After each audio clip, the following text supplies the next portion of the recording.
Today we are coming together for the first of a two-part introduction to hydrogen energy and its growth in the East Midlands. So today it's going to be very much Hydrogen 101.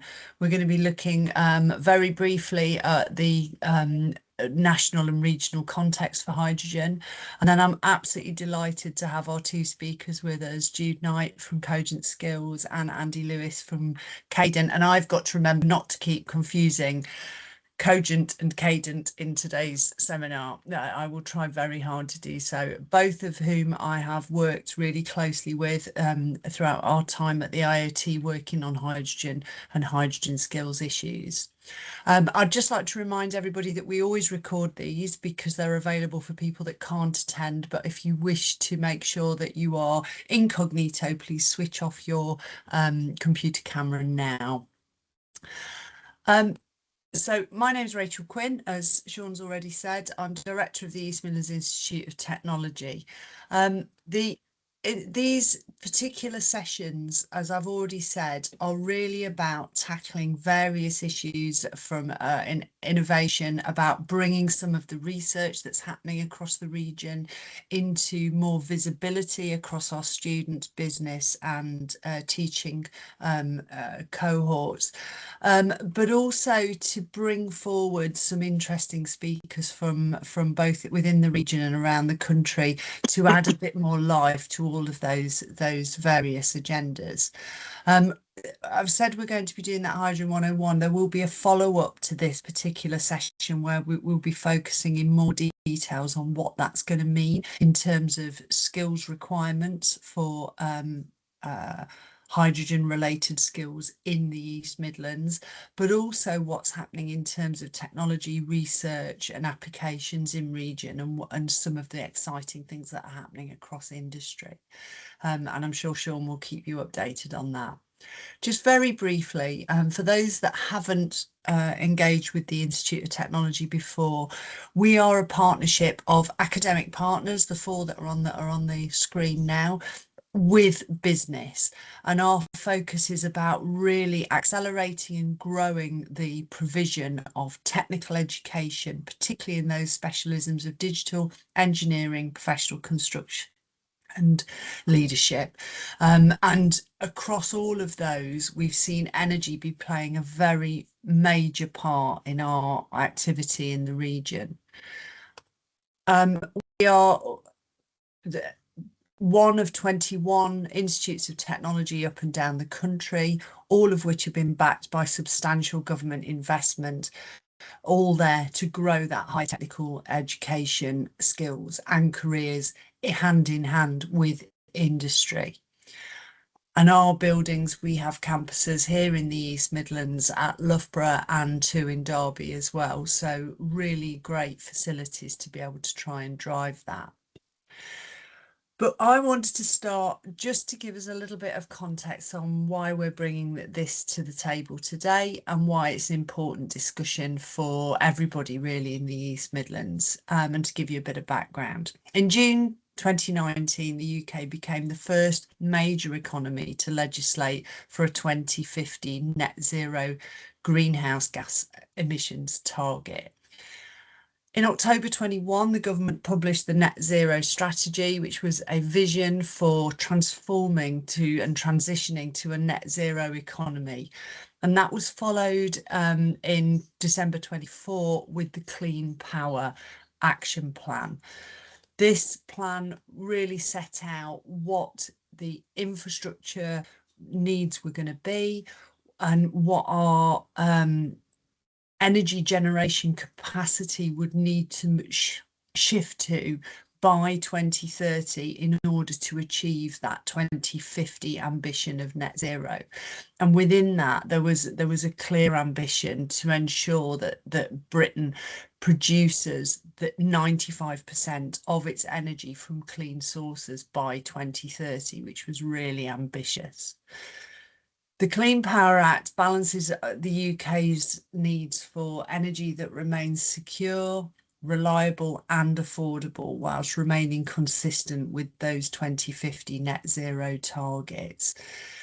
Cleaning up our power system is central to the decarbonisation of our economy and addressing the impacts of climate change. A clean electricity supply opens up routes to the electrification of heat, transport and industry, and reduces pollution, protects our environment and quality of life. But not all our energy needs can be met through electrical power alone.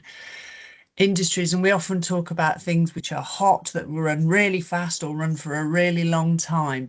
Those industries which require those high temperatures, of which we've got many in the East Midlands, things that have to run exceptionally fast, aviation being and some forms of transport being a really good example of that, or for very long durations, are often unviable or inefficient for electricity alone. And electricity has very limited mechanisms for storage. Whilst battery technologies are increasing and growing, actually storing high volumes of electricity when the wind doesn't blow and the sun doesn't shine, and we often have at least one of those circumstances in the UK at once, can be quite a challenge. So hydrogen therefore has to play a really vital role in this clean energy ambition, both as a direct source of energy and as a low carbon interseasonal storage. But providing hydrogen at volume requires a very new infrastructure and new skills in the workforce. The UK hydrogen strategy has set out the case for hydrogen and a pathway for delivery. And whilst the path to delivery in the current economic climate has been a bit turbulent, should we say, it is coming and it will be coming, and it's really important that in the East Midlands we're aware of that, we're prepared for that, and we know what it's going to mean for our workforce.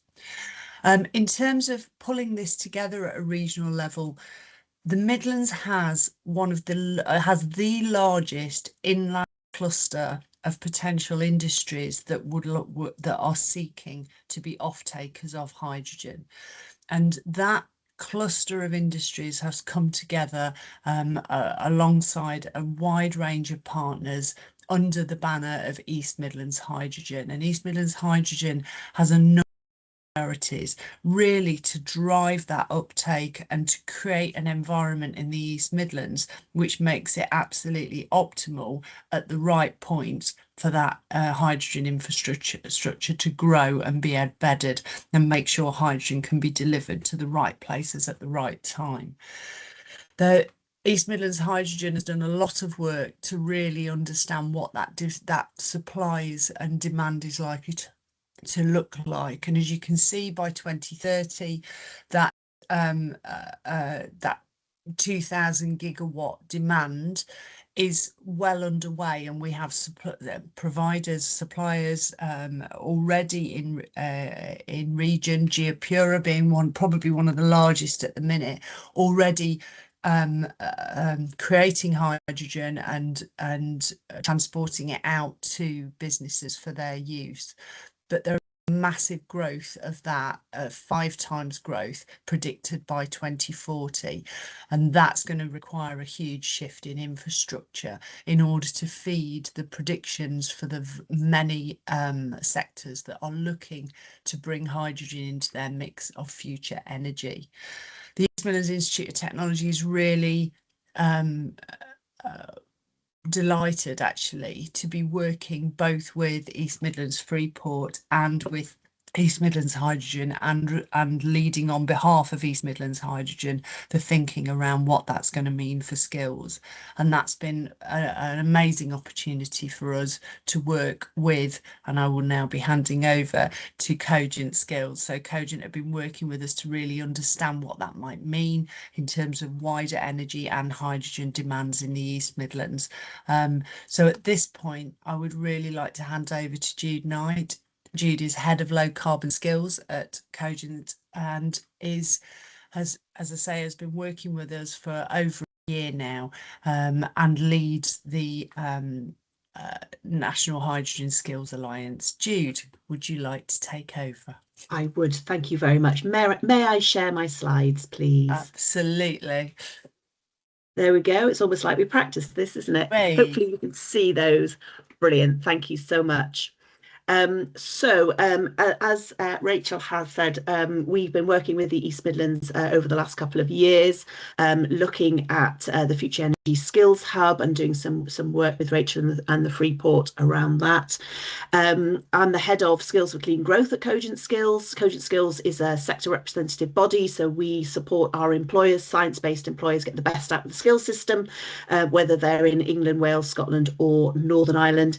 And as part of my extracurricular activity, which of course we all have, I also project lead the Hydrogen Skills Alliance. And the Alliance was set up in March 2023. Up until now, it's been a collaboration between Cogent Skills and the High Value Manufacturing Catapult through NCC. Cogent Skills will be going solo on this after April. Mainly because we've become too mainstream now for NCC, who really sort of look at innovative stuff and foresighting around skills. But back in 2023, we recognised the lack of demand visibility from employers for hydrogen skills. Due to emerging nature was really resulting in quite low and siloed curriculum development.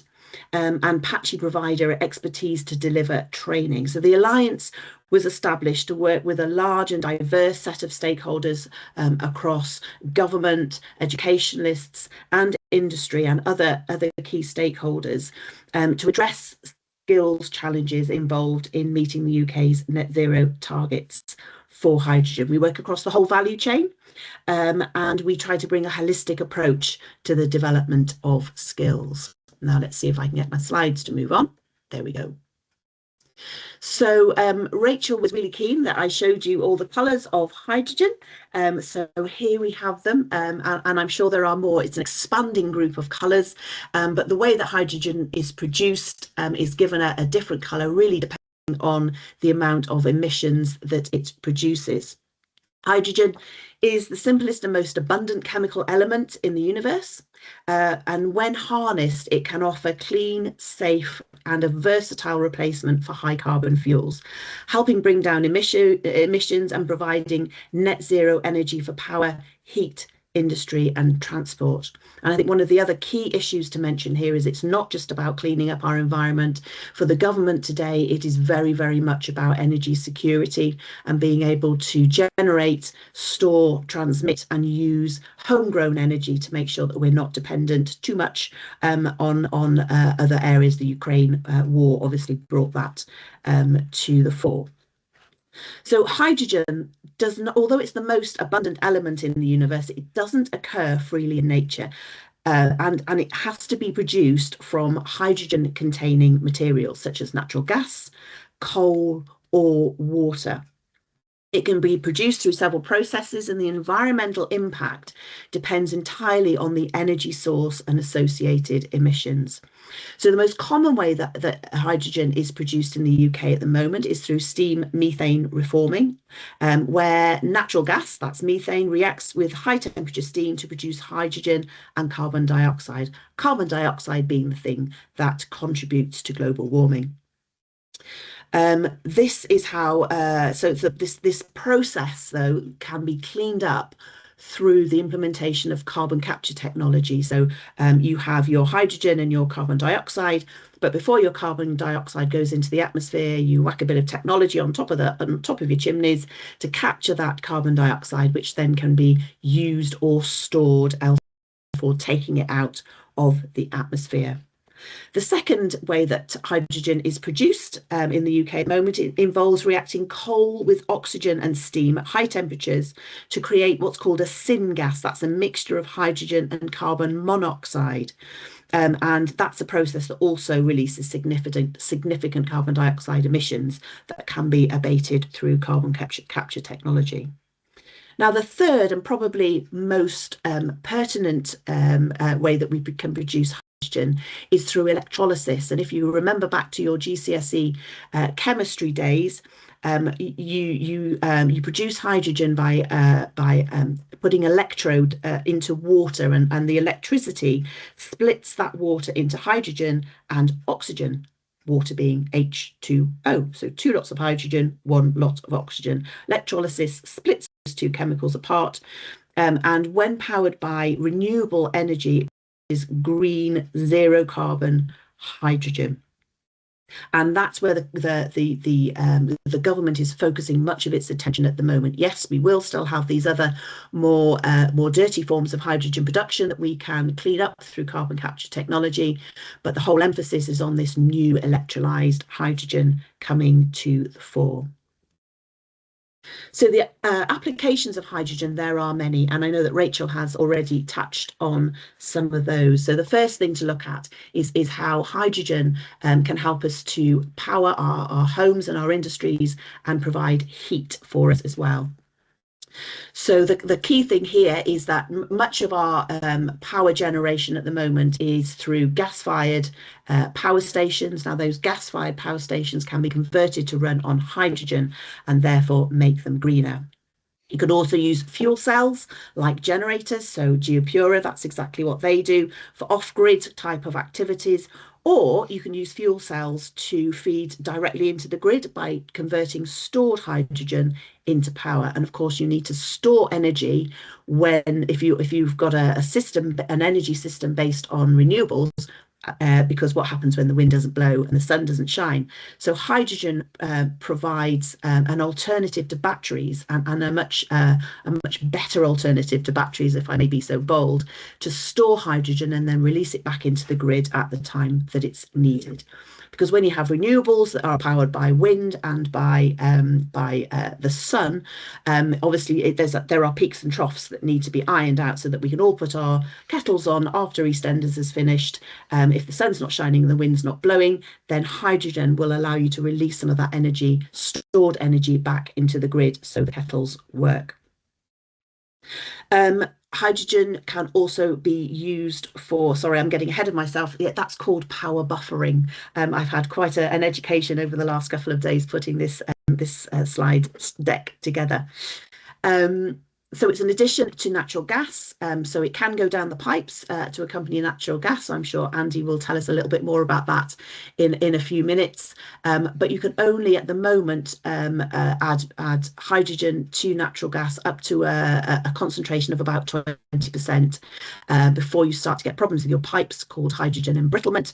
And then you either need to use different types of pipes or you need to line them in order to take more hydrogen. But I think it's worth saying here at this point that the government's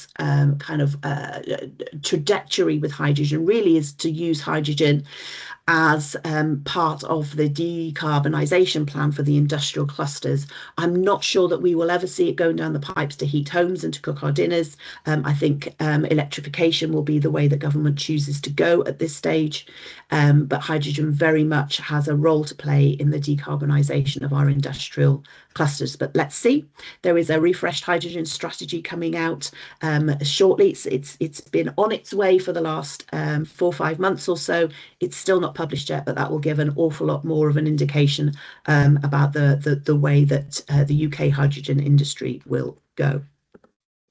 So hydrogen can also be used and is being used as a feedstock for industry. So ammonia production, that takes nitrogen from the air, hydrogen from steam, methane, reforming process and heats them. Ammonia is used in fertilizers, which is really important for the UK in terms of its food security. Without being able to put fertilizers on the land, you're not going to be able to produce the food that you need. Ammonia is also used in low carbon shipping fuels and in the production of things like explosives, plastic fibers in nylon, cleaning products, etc. So you can see how hydrogen is already really important to our UK economy. Hydrogen can be used to reduce the need for carbon as a reducing agent in steel making, therefore making it more net zero friendly. Hydrocracking is used in our oil refining processes. It supports the production of ultra low sulfur diesel for our cars and HGVs, and it's also used in clean burning jet fuels. And finally here, again, there are many more examples. Hydrogen is also used quite extensively in the food industry. For example, turning liquid vegetable oils into things like margarine. So you've heard of things, if you've read the back of your packets, things like hydrogenated fats and things like that. That's what we're talking about here. But it's also used in a similar way in the pharmaceutical and chemical processing industries. Hydrogen also has application in decarbonising our transport sector. You've got some examples here. We've already got hydrogen buses on the road. I know Aberdeen, for example, has a fleet. And 2026 should see one of the first small hydrogen logistics fleets being deployed in the southwest. We've been working with Metier and High Hall down there, where they have a project to convert HGVs from running on diesel to hydrogen fueled combustion engines. So that's quite interesting there. Hydrogen is particularly useful where electrification isn't possible or effective. So, for example, in HGVs where the batteries used to drive them will be too big, it's much better to use something like hydrogen. So I don't think we're going to see hydrogen cars on the road anytime soon, but definitely some of those bigger pieces of kit like HGVs, passenger buses, aviation, hydrogen-fueled aviation is a thing.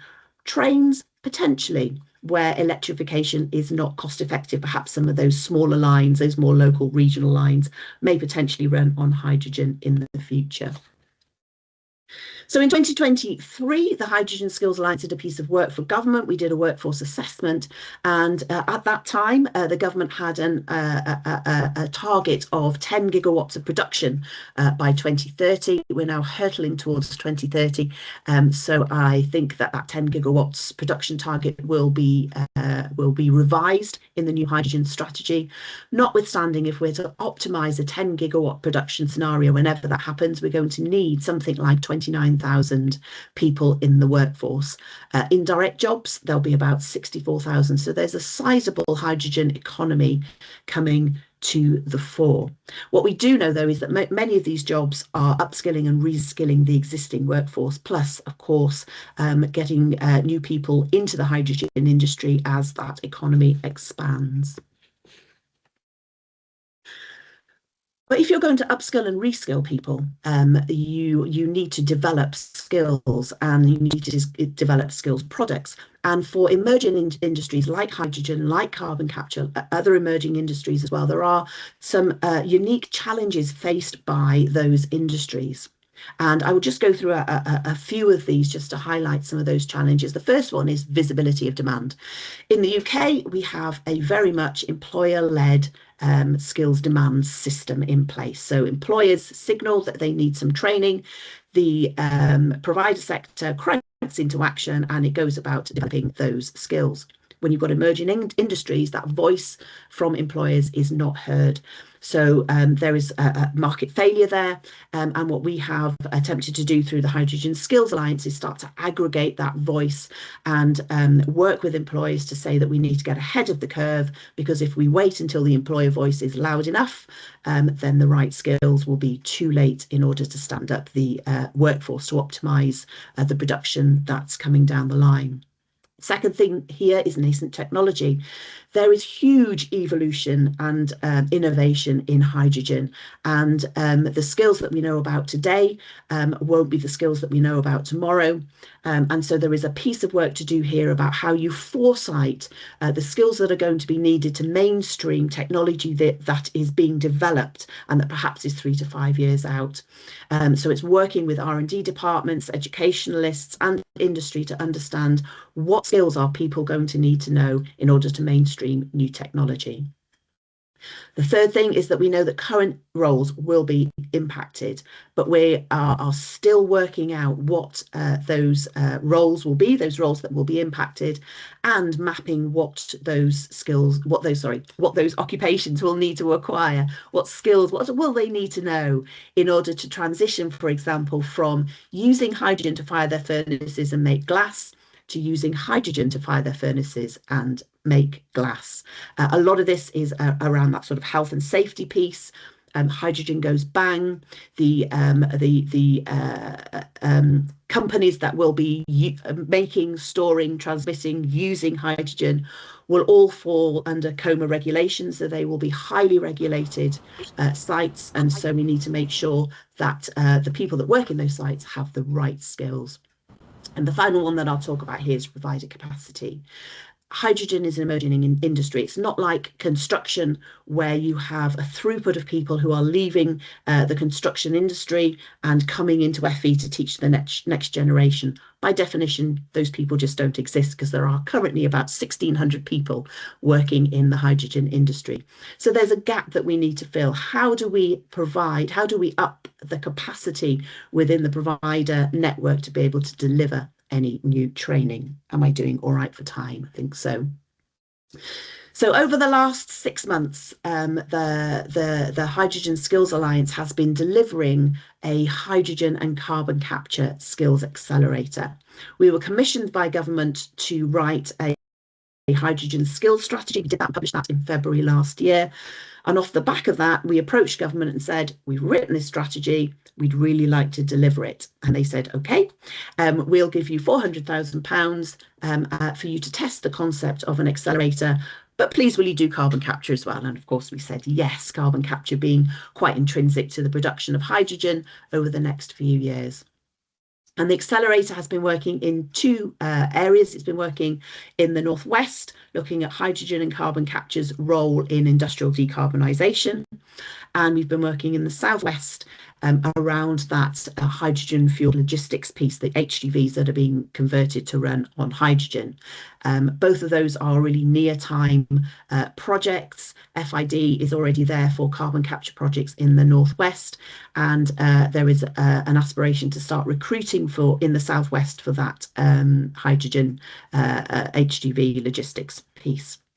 So the accelerator has been doing a number of things, and its primary objective really was to work with employers and identify the priority hydrogen and carbon capture roles, and then to plot those to frameworks. So we already have an existing hydrogen framework, and I'll show you the build out of that in a minute. And we have developed a carbon capture framework. We've worked with employers who have identified a number of roles that I'll show you in a second. And then we have also worked with the Process Safety Board to make sure the frameworks that we develop are rigorous and regulator approved. After we've done that, we have developed some qualifications and training courses off the back of that, those frameworks. The frameworks will be open source, so they will be available once we have got our graphic design team to work their magic on them. They'll be published by the end of the month. Any awarding organisation, any training provider can use those as a single source of truth, employer validated, to understand exactly what needs to go into the training courses for the sector. In order to overcome some of that train-the-trainer deficit, that provider capacity deficit, we have created some wraparound train-the-trainer resources to support the effective delivery of the new qualifications. And as part of the accelerator, we've also piloted a programme of employer-led masterclasses. So we've recruited and trained 3 employers in the Northwest and 3 in the Southwest who have gone into 16 to 19 provision, T-level provision and apprenticeship division to lead a masterclass about carbon capture and hydrogen, recognising that our employer, that our provider network does not have the sort of the arrowhead of skills understanding, of industry understanding to be able to deliver some of the courses. So we're enhancing some of the engineering courses that are already there. We've also done a huge piece of research, which we've not submitted to DESNZ yet, Department of Energy Security and Net Zero. So as soon as they give us the go ahead, we will be able to share that with each of the regions. It's a resilience index, so it shows how resilient each area is to standing up the hydrogen and carbon capture workforce. It's a really interesting piece of work, and like I say, I will share that with you, maybe come back another time. Here you can see the Northwest priority roles and skills gaps. So these are the roles that employers told us were most important to them in the carbon capture and hydrogen industries in the Northwest. Slightly fewer in hydrogen because we had already plotted a number to our test of concept framework. I'm running out of time, so I'm going to whiz on to my final slide. This is just the prototype of the hydrogen framework as we have developed it over the last 6 months. We work across the whole value chain. So you can see at the bottom here, you've got production, then you've got storage, you've got road transport, you've got transport and distribution. You've also got transmission. You've got a number of other areas where we have already worked with employers to plot. Across the top, you can see the roles that we know so far are going to be needed in production.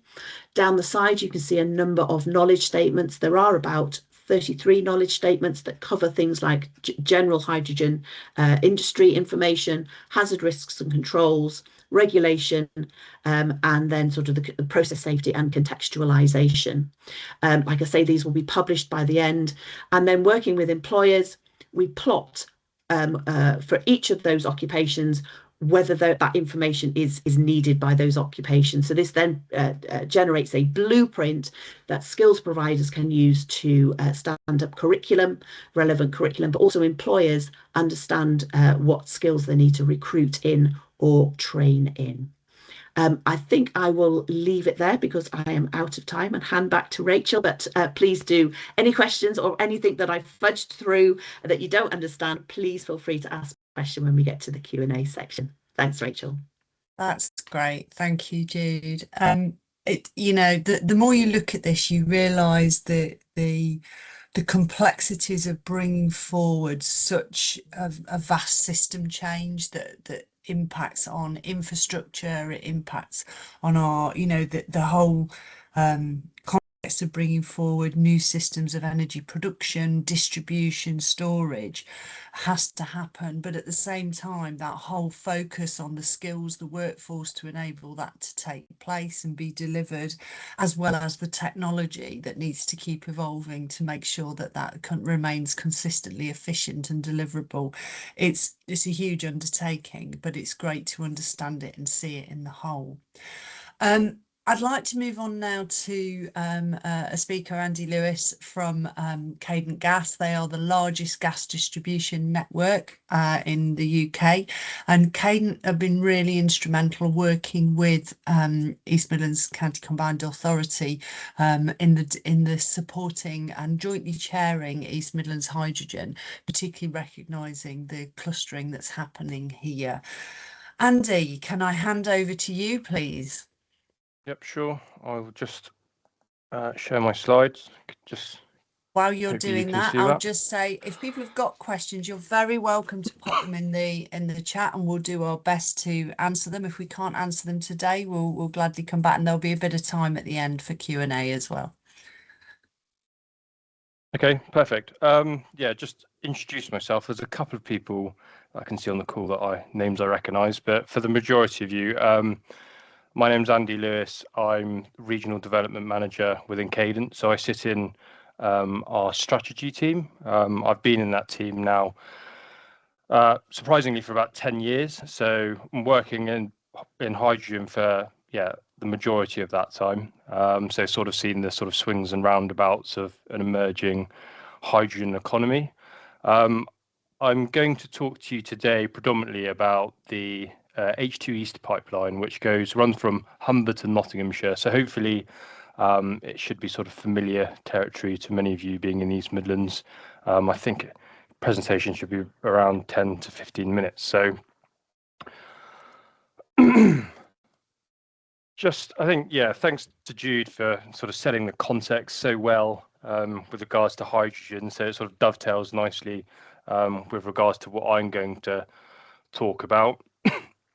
Just the one slide, hopefully you can see it, you probably can't make it out that well, is this one in the bottom left. This is from NESO. So we live in a world of acronyms. I'll try not to use too many acronyms. NESO stand for National Energy Systems Operator. So they're a new organisation, and they're basically got the responsibility to plan what our future may look like. And they suggest that hydrogen by 2050 could be around 125 terawatt hours per annum. So just to give you sort of, I'm sure there's a few of you thinking, what's the context of that? So today, the electricity grid delivers about 300 terawatt hours, and the gas grid delivers around 700 to 750 terawatt hours of energy. So that's so hydrogen does have a meaningful place in the future. I think just backing up what Jude said, there is a large role to play from electrification. That certainly seems to be the trajectory that most things are going at the moment. And obviously there's, today, the national gas network, which Cadent, is part of, delivers 750 terawatt hours of energy, so significant. So therein lies the challenge, basically, for net zero, and we've got to achieve that clearly by 2050. So what myself and the team have been doing in the previous years, we've been developing projects, essentially hydrogen projects, so what we call regional networks. And the first regional network that I sort of was part of back in 2016 was the HyNet project, so up in the northwest. And that project, we've completed what we call a FEED, so front-end engineering design. And fundamentally, we're waiting for further direction from government via their hydrogen transport business model and the hydrogen strategy. And there's also policy surrounding hydrogen production that we're waiting for to basically see when that project in the northwest can be further developed, can be constructed. So at the moment, it's very much waiting for government direction generally in the industry, I would say. The second project that we've been working on and was slightly late developer compared to HyNet was the East Midlands hydrogen, and out of that was born the East H2 Humber to Nottinghamshire pipeline. And we've also got projects in London, and then projects sort of through the Cambridge out to sort of Birmingham region. So we've got sort of projects for varying degrees of definition throughout our network that can be further deployed when we have clear signals from government, basically. So we are responsible for the pipeline part of things. So we want to develop initially new hydrogen pipelines that can transport hydrogens from places of production to industry. And industry is going to account for roughly 25 terawatt hours of demand by 2050, according to NESO. So clearly, hydrogen has a large role to play within decarbonising industry. Other areas it can have a role is they're suggesting is power generation, aviation, and shipping, which I have less to do with. So I'm mainly concentrated on industry. So we're trying to basically develop pipelines that connect hydrogen production to industry that wants hydrogen because it has no other realistic way of decarbonising, because electrification isn't suitable for various reasons.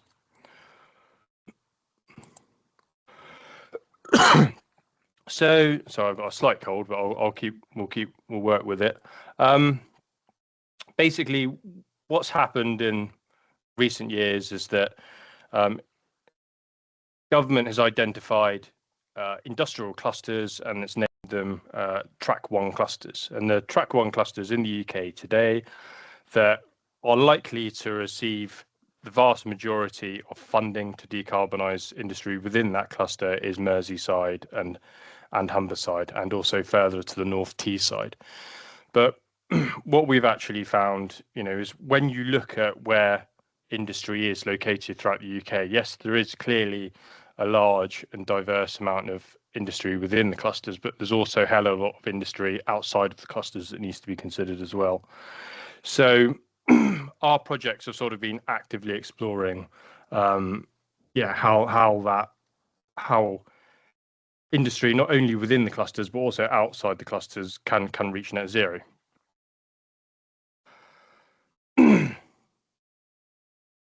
So on the on the east side of our network, we formed a collaboration with National Gas and Northern Gas Networks, and in 2023 we developed something called the East Coast hydrogen delivery plan, which was basically, I would probably say it's feasibility level. We called it pre-feed. So a level of engineering definition that looked at where likely hydrogen production is going to come from, where industry requires hydrogen, and then tried to map those together basically by developing pipelines. So we did that throughout the entirety of our East Midlands Eastern network, we call is what we call it. And basically we decided that fundamentally the area that we would initially look at is around the Humber area and then down into Nottingham, and I'll come into a bit more detail what that means. So this document here is publicly available on the internet, so you can do a basic search, it will find out. And we basically found to a huge vast array of different industries, tried to understand their decarbonisation pathways, what that would look like, and if hydrogen was part of it. And where hydrogen was part of it, we would ask for demand forecasts from them, so we could basically try and gather all the intelligence to where we think hydrogen is most likely to develop in the near term.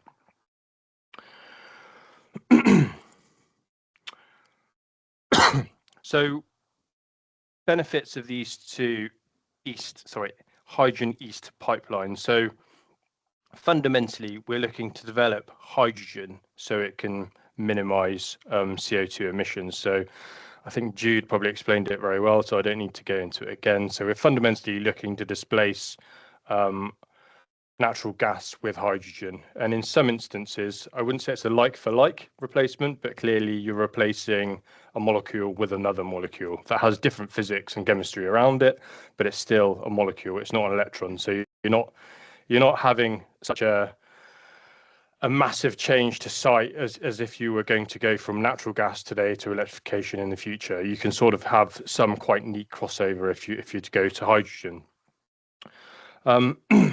We're very aware that industry within the UK generally is struggling for various reasons today, and we want to safeguard, and it's not just us, on all of us, safeguard industry within the UK. So we want to ensure that products that we need in our everyday living come from the UK, because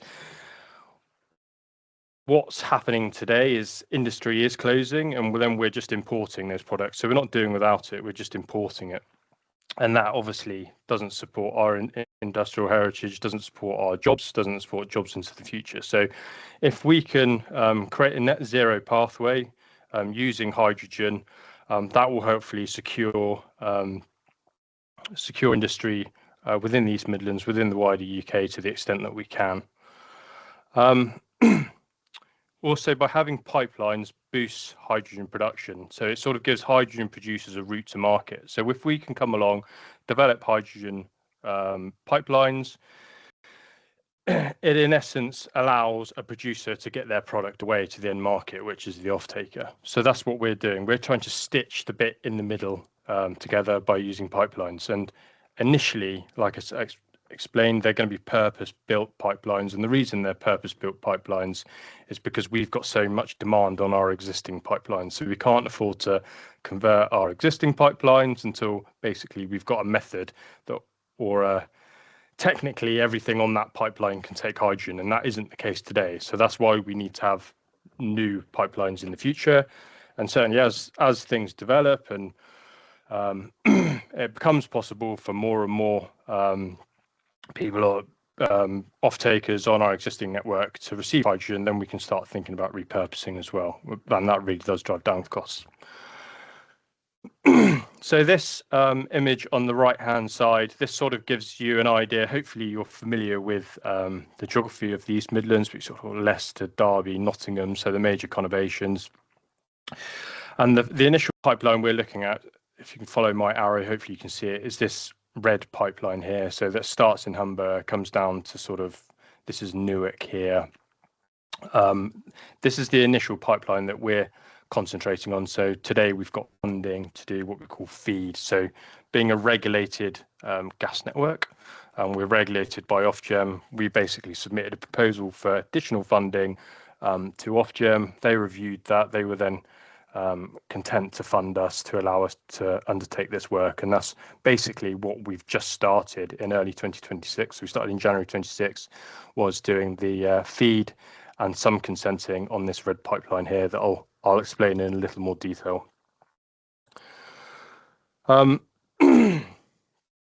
Just to say, I guess, very quickly on this slide that basically as Cadent as an entity, we act as the client. So we will in essence hire out large portions of this work to private companies. And this is a Worley, so we've done that to a company called Worley, who then subcontract with other specialist organisations who will come in and work alongside Cadent to deliver this work. So we've received circa £40 million worth of funding, and then we've accrued a consortium of experts to deliver the engineering and the consenting that we required. And the consenting is very much for something called a development consent order, so a DCO, which we will need to submit to the planning inspectorate to receive sign off, hopefully later in the sort of between, well, sort of 27, 28, but I can come on to that.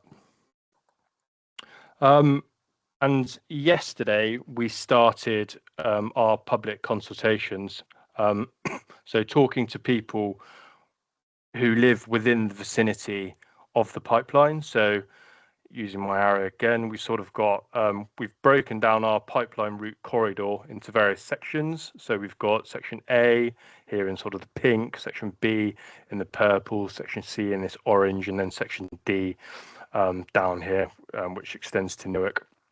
So we're holding 10 consultation events throughout the remainder of March, where we basically set up in various town halls, and we invite people to come in and speak to us if they have any concerns about the pipeline or want to find out any further information, when we can speak to them. And then we take basically on board their feedback when we do further sort of refinement of the pipeline route. So yeah, if any of you do happen to live near to any of the consultations locations, or you are affected by the potential route of the pipeline, then now is your opportunity to speak out, basically. And there's if you do a very basic search into Google on the H2 East pipeline, you'll be directed to the website, and it's quite clear from there. Hydrogen off-takers. Okay, so just a word on hydrogen off-takers again. If any of you have got particular interest in sort of, I recognise a couple of potential off-takers on the call anyway, and but if any of you have a particular interest in this, we've got a webinar online where Tronox, who make titanium dioxide, Fortera, who make bricks in Curtin, and who's the other one? British Sugar, who makes sugar in Newark. They basically talk why hydrogen could be important to them. So it's worth a quick listen if you want to hear it directly from them. But fundamentally, the things they're saying is that there isn't a lot of options for electrification because the temperature doesn't go high enough or the equipment doesn't exist. If they were to electrify, they would have to shut down their site. I think Dave from Fortera, I think that would have been an order of 2 years. So essentially have to rebuild the site, and that, not many industries can survive that. And Tronox talked about how, I think Jude mentioned it as well, how you can have a blend, which is a low capex sort of first step that will make a meaningful reduction in carbon dioxide emissions and then allow further savings to come later on. So it's certainly worth following that link and having a look at the webinar for further detail. And then hydrogen producers. So the two main hydrogen producers we've got is GeoPura at High Marnham, and then Uniper up in Humber, so they're developing at North Killingham, and what we're essentially waiting for is these projects need to be funded. So as these projects can be funded to increase their capacity, we can then subsequently develop the pipelines to take the hydrogen to market where it's required. So yeah, it's very much an emerging market, and we're very much dependent on government policy sort of backing this or making a market that's an investable proposition, so these private companies can come in and develop these production sites. I think this is my last slide because we're running out of time, and this just gives you a quick idea of sort of what we're doing over the next 2 years in terms of funding we've received. So at the moment we're conducting public consultations. We've got a whole array. We're basically looking to access land along the route of the pipeline corridor, so we can do ground investigations, archaeological studies. We're doing a huge amount of ecological work. We're doing a lot of engineering work about how the actual pipeline can work, how it will operate into the future, and what land we need to do to make that a reality. So yeah, and then we're also obviously looking at more close detail about the whole cost of the thing. So we're after something called a class 3 cost estimate by the end of the project that we can then take forward into any further bid that may exist for further funding to build. So yeah, there's a lot going on. There's a busy 2 years, and I think that's probably it. And I'm happy to take some questions if anyone's got any. That's super. Thank you, Andy. I'm sure there are some questions out there, and I can see a couple already brewing. Well, if anyone's got any questions, please either raise your hand or pop it into the chat, and we'll cover as many of those very quickly in the next 7 minutes. I just wanted to say that there's a bit of stuff already happening within the East Midlands to try and support this. So with the support of East Midlands Freeport, the IoT is currently developing some virtual learning, which we're embedding across existing engineering, in particular pathways, to make sure we're introducing hydrogen principles in the learning, so that later on, when some of this activity proliferates in the region, our workforce is ready and prepared to pivot at that point. But you will see more and more energy related content and energy related focus coming forward, because this is going to be a wholesale change. And all of the things we're talking about here in hydrogen are equally applicable when it comes to things like nuclear technologies in region and the rollout of that as well. Our whole energy system is changing, and we need to be mindful of it. I've got one question here for both Jude and Andy from John Barton, who said, Jude, you talked about a limit of 20% hydrogen, and I think that linked to the embrittlement issues. Does that apply to all types of natural gas pipe or just the iron ones? And there's a subsequent question to both Jude and Andy, which are HDPE pipes okay for 100% hydrogen or high strength hydrogen? And what's the increase in through material diffusion rate? So there's a couple of very technical questions there. Who wants to go first? So yeah, I can try and pick it. Definitely an Andy question. it's 20%. So yeah, I worked on a project back in sort of early 2018 that suggested that hydrogen blend could be 20% via volume. So that's important to distinguish volume versus energy. So just for you that are really into your technical side of things. And that was basically, it was mainly in a domestic setting. So I'd argue that industrial settings are unique. So they're specific to whatever it is within that industrial, how much of a blend of hydrogen they can take without needing to make any changes. So it was basically suggested that 20% via volume of hydrogen could be put into the distribution network, because boilers, by and large, generally, so I'm trying to think back quite a while now, new boilers that are GAD tested can, which is an EU legislation that all boilers used to have, and I believe still have to have, could take without any change to their system being required, basically. So that allowed sort of like this if you're a hydrogen producer, for example, and your hydrogen off-taker, which is the people that receive hydrogen, no longer wanted that hydrogen for whatever reason, then you could deposit that hydrogen in specific instances into the gas distribution network, and it still enabled your hydrogen to get away. So it's sort of supply of last resort. Yeah, PE pipelines we're putting into the gas network. So we've got a significant project called iron mains replacement, where all iron is looking to be removed from our networks and replaced with PE. And fundamentally, that's done for safety reasons, because old iron stuff leaks and you don't want gas to leak. But the sort of flip side of that is this new plastic stuff is good with low pressure hydrogen as well. So it's sort of future proofing us at the same time. So it's although the initial reason was for safety, it's also proving to be useful for hydrogen as well into the future. Fantastic. We've had some discussion on here around occupational standards and how those standards need to develop in line with the core kind of skills that we're going to need for this kind of activity as well going forward. I think that is something that will continue to develop as we understand those skills and the timelines of it more clearly. So I don't think we can say a great deal on that right now, unless there's anything you want to add, Jude.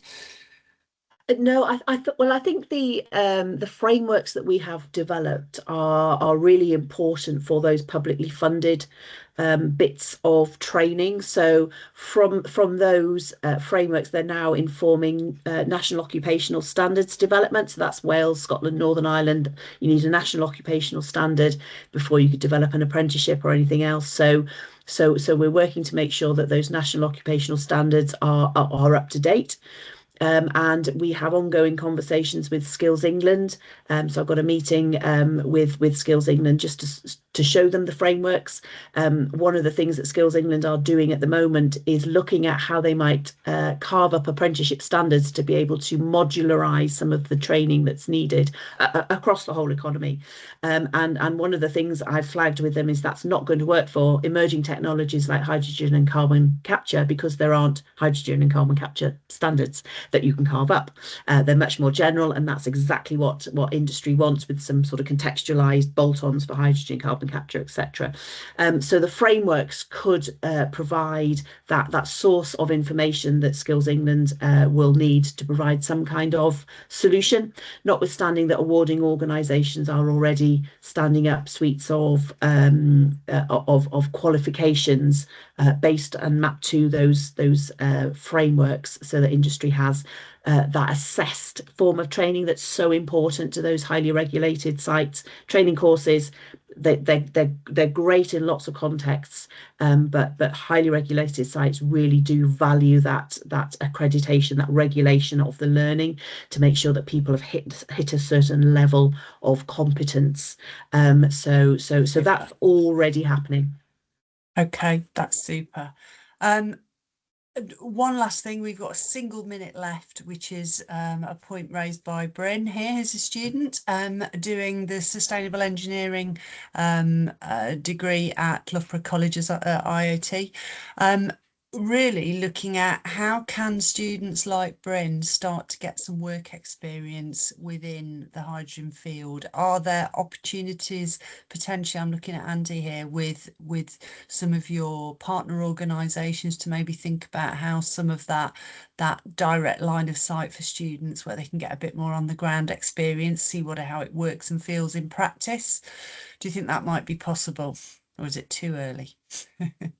I know we have in the past. So we've had industrial placement students in the past. So I don't know if that would relate to yourselves, but and we have had engaged with students on sort of one-off project basis as well, and they've been involved.